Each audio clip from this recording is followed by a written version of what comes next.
Hi everyone, welcome back for another story time. I'm Miss Julie. Today I'm going to read one of my favorites. It's one of the oldest books I read, and I think I'm going to love it forever. It's called Caps for Sale. It was written in 1940 by Esphyr Slobodkina. It's a really fun story, and I hope you like it as much as I do. Caps for Sale.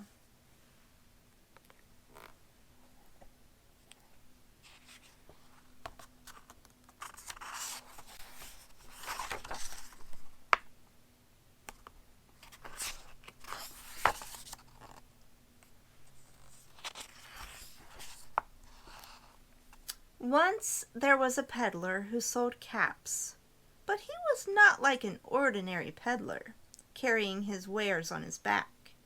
He carried them on top of his head. First he had on his own checked cap, then a bunch of gray caps, then a bunch of brown caps, then a bunch of blue caps, and on the very top a bunch of red caps. He walked up and down the streets, holding himself very straight so as not to upset his caps. As he went along, he called, "Caps! Caps for sale! 50 cents a cap!" One morning, he couldn't sell any caps. He walked up the street and he walked down the street calling, "Caps! Caps for sale! 50 cents a cap!" But nobody wanted any caps that morning. Nobody wanted even a red cap. He began to feel very hungry, but he had no money for lunch. "I think I'll go for a walk in the country," said he. And he walked out of town, slowly, so as not to upset his caps. He walked for a long time until he came to a great big tree. "That's a nice place for a rest," thought he. And he sat down very slowly under the tree, and he leaned back little by little against the tree trunk so as not to disturb the caps on his head. Then he put up his hand to feel if they were straight. First his own checked cap, then the gray caps, then the brown caps, then the blue caps, then the red caps on the very top. They were all there, so he went to sleep. He slept for a long time. When he woke up, he was refreshed and rested.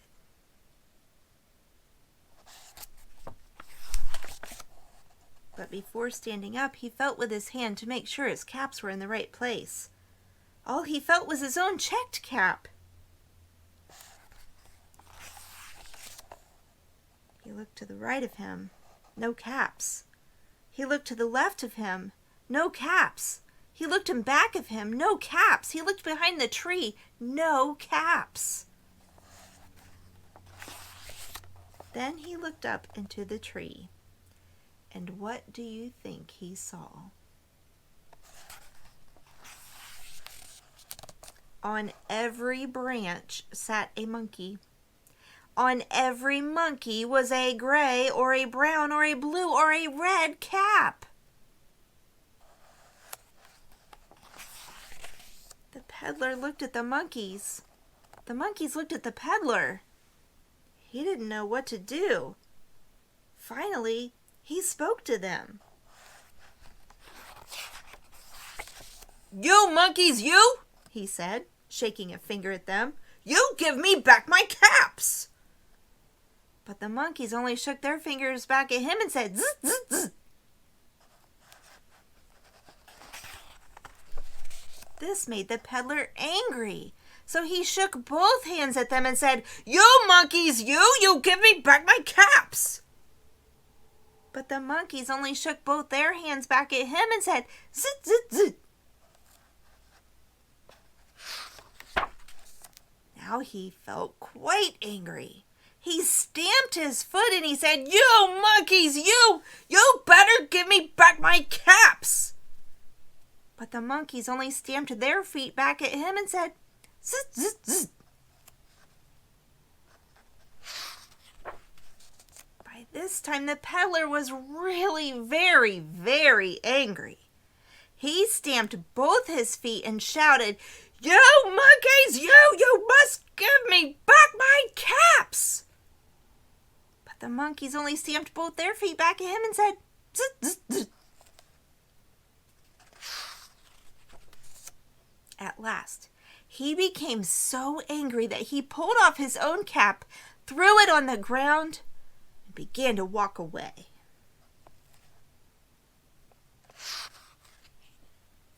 But then, each monkey pulled off his cap.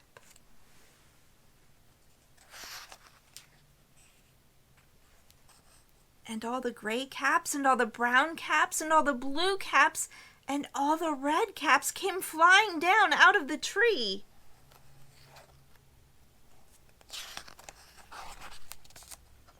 So the peddler picked up his caps and put them back on his head.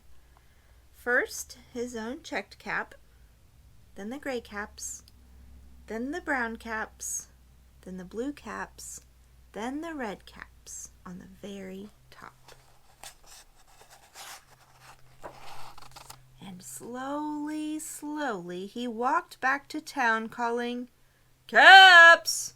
Caps for sale! 50 cents a cap!" The